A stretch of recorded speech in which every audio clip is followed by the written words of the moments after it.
Have you ever wondered why some of history's greatest mysteries still remain unsolved, even after centuries of research, technology, and investigation?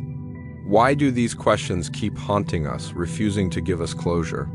Today, we're re-diving into the past to uncover thrilling historical mysteries that continue to baffle experts and challenge our understanding of history itself. History isn't just about facts written in books, it's about secrets, unanswered questions, and puzzling events that refuse to fade away. From lost civilizations to strange disappearances, humanity has always been haunted by mysteries that make us rethink what we really know about the past. In this video, we'll explore some of the most spine-tingling historical enigmas that still remain unsolved, leaving us searching for the truth. Imagine a place where over 100 men, women, and children simply vanish without leaving a trace. No bodies, no belongings, no signs of struggle, just silence and a single cryptic word carved into a wooden post. That's the chilling reality of the Lost Colony of Roanoke, one of America's most enduring historical mysteries. To this day, historians, archaeologists, and treasure hunters are still trying to piece together what really happened to those settlers who disappeared more than 400 years ago. The story begins in the late 16th century, during the height of exploration and colonization. England, eager to establish its presence in the New World, funded expeditions to North America. In 1587, more than 100 settlers, men, women, and even children set sail across the Atlantic, determined to build a new life on Roanoke Island, which is located in what is now North Carolina. This wasn't just a military outpost.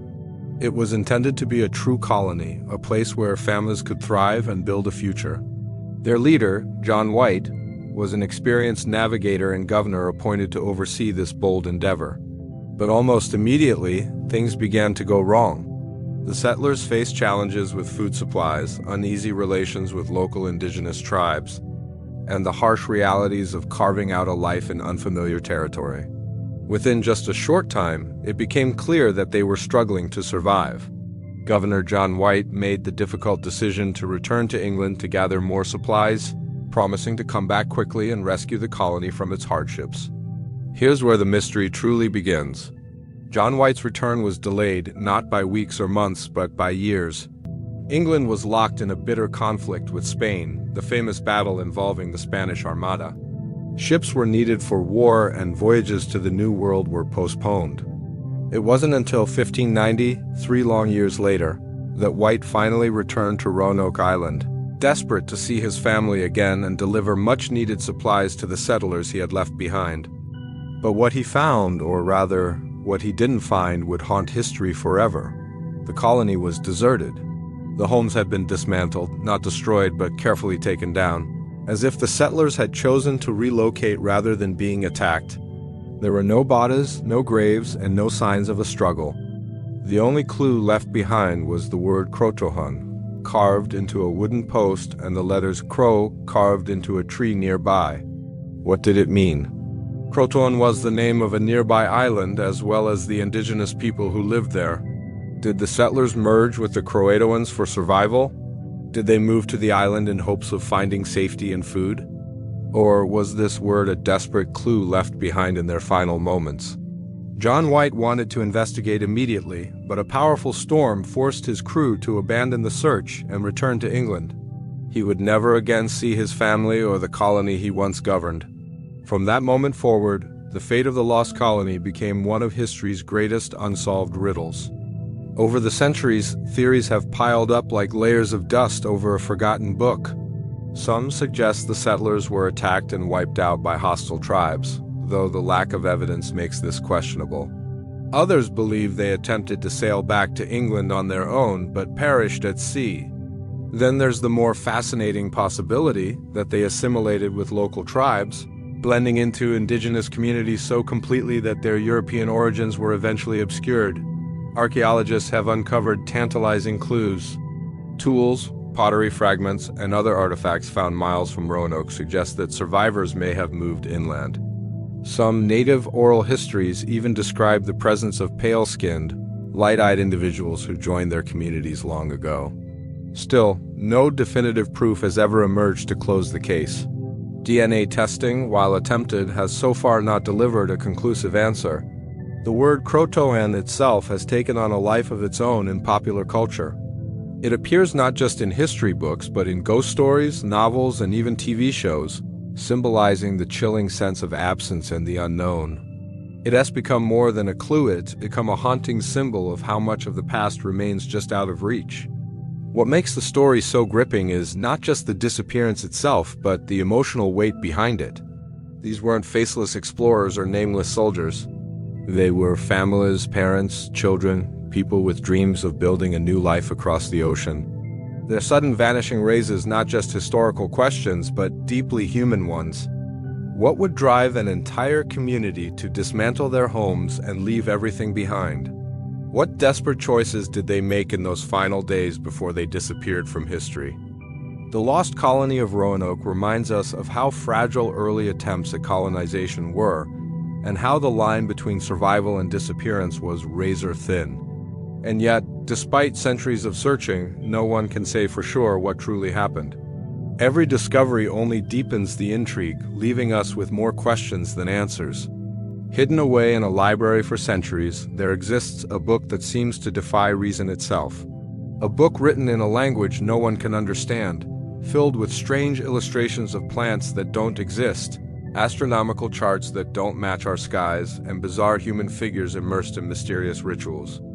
This is the Voynich Manuscript, often called the world's most mysterious book, and for over 600 years it has taunted scholars, cryptographers, and codebreakers alike. No one knows who wrote it, what it means, or why it even exists, making it one of history's most perplexing puzzles. The manuscript is named after Wilfrid Voynich, a rare book dealer who discovered it in 1912 at a Jesuit college in Italy. At first glance, it appeared to be an old medieval text, handwritten with great care. But when experts examined it, they realized they were staring at something entirely baffling.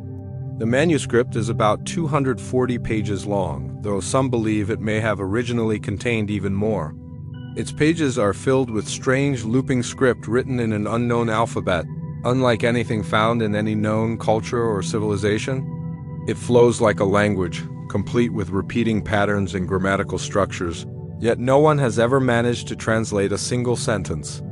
What makes it even more bizarre are the illustrations. Page after page reveals drawings of plants that seem both familiar and alien, leaves, stems, and flowers that resemble real botany, but twisted just enough that no species matches anything on Earth. Then there are the astronomical diagrams, stars, suns, moons, and zodiac-like wheels, suggesting that whoever wrote this book was recording some kind of cosmic knowledge.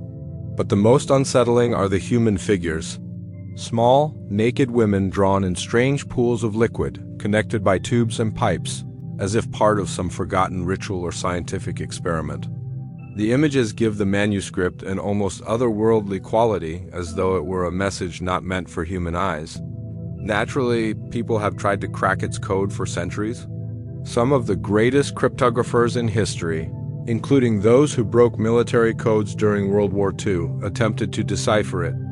They analyzed the script, the patterns, and the frequency of the words, and still, they came up with nothing. Even modern artificial intelligence and computer algorithms have struggled. The text has the structure of a real language, yet it resists every attempt at translation. This has given rise to countless theories. Some believe it is an elaborate hoax from the Middle Ages, created to fool wealthy collectors or patrons into believing they were buying secret knowledge. Yet, if it were a hoax, the effort involved is staggering. Why invent a completely unique alphabet, carefully repeat it with linguistic precision across hundreds of pages, and accompany it with consistent illustrations? It seems far too complex to be a simple scam. Others argue it may be the work of a brilliant but eccentric mind, perhaps a medieval scientist or alchemist documenting knowledge in a private code. Still, others suggest it could be an early form of an unknown language, one that has since disappeared from history.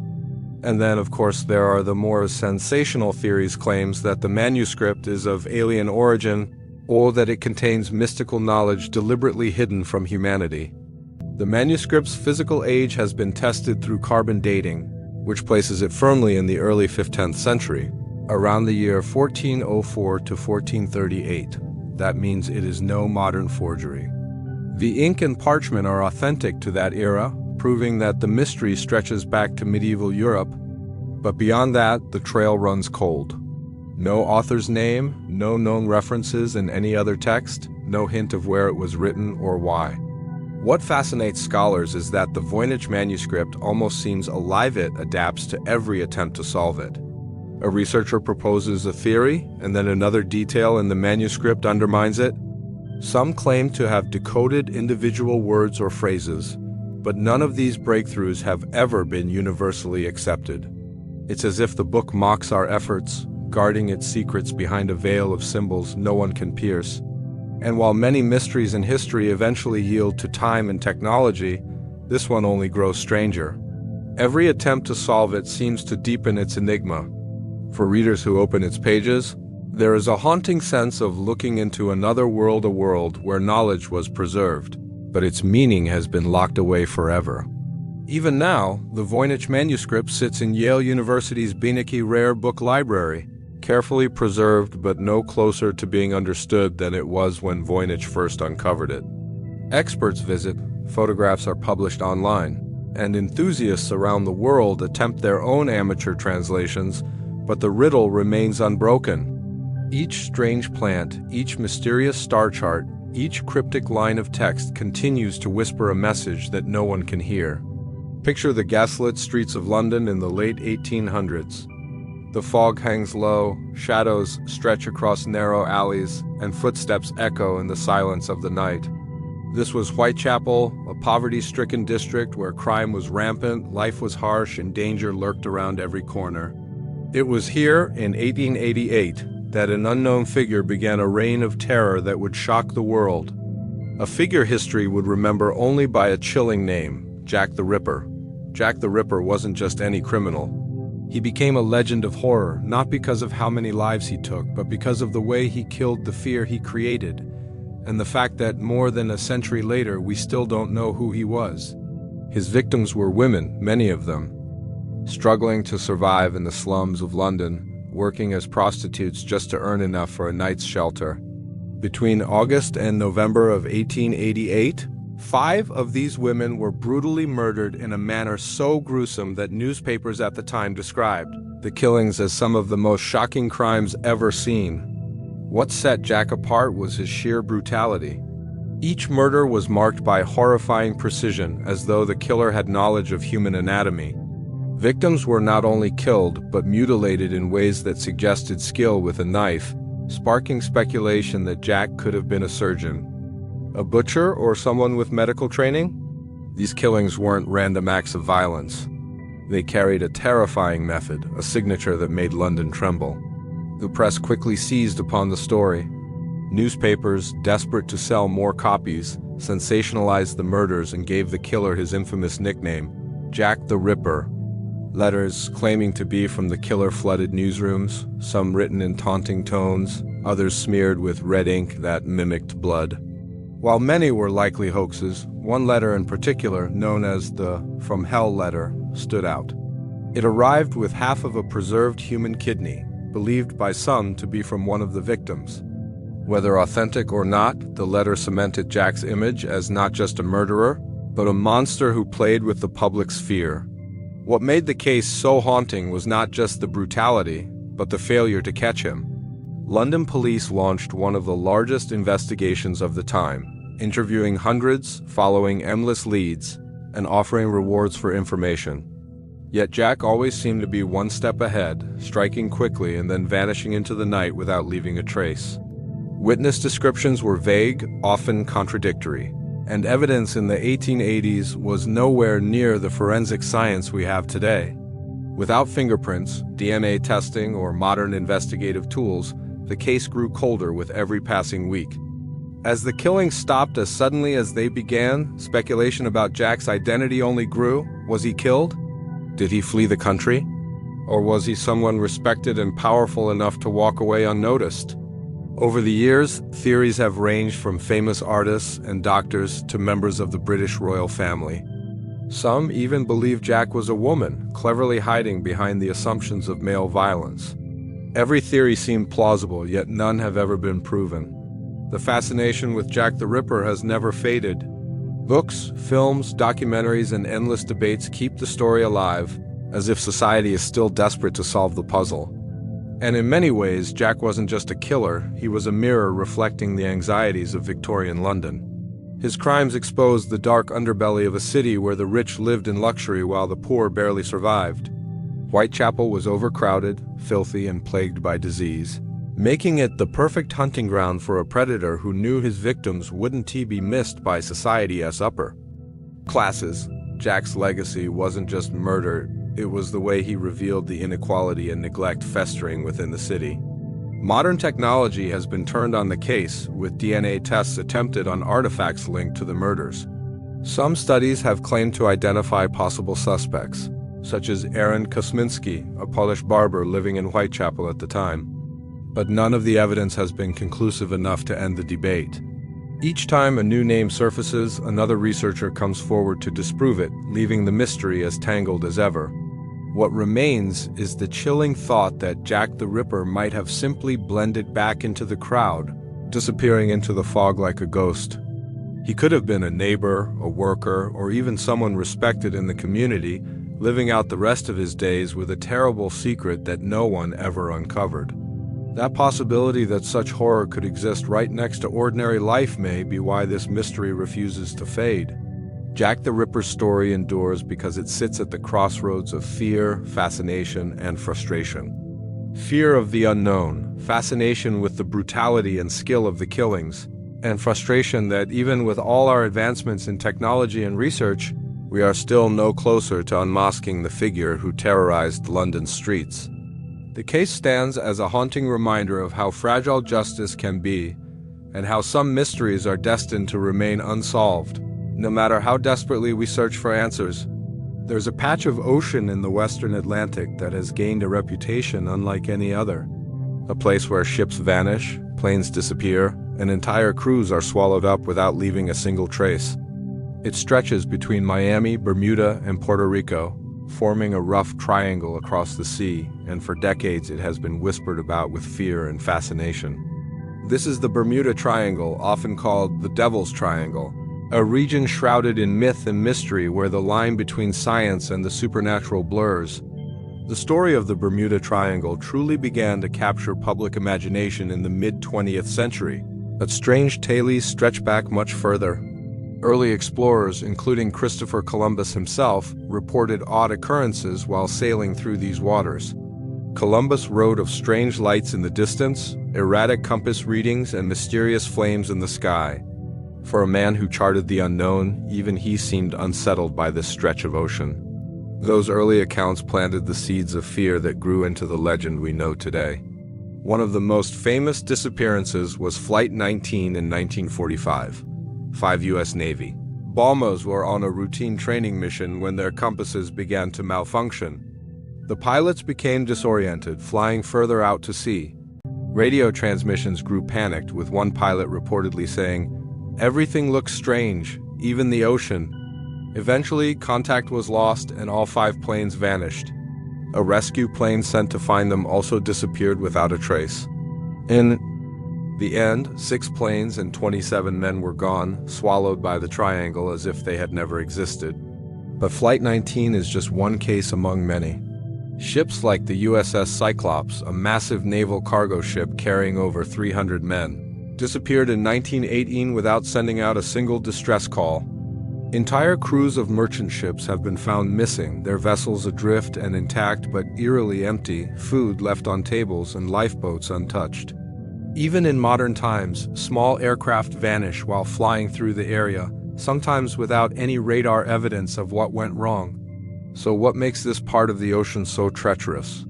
Theories abound, ranging from the scientific to the supernatural. Some scientists argue that the triangle isn't cursed at all. It's simply a heavily traveled region prone to unpredictable weather.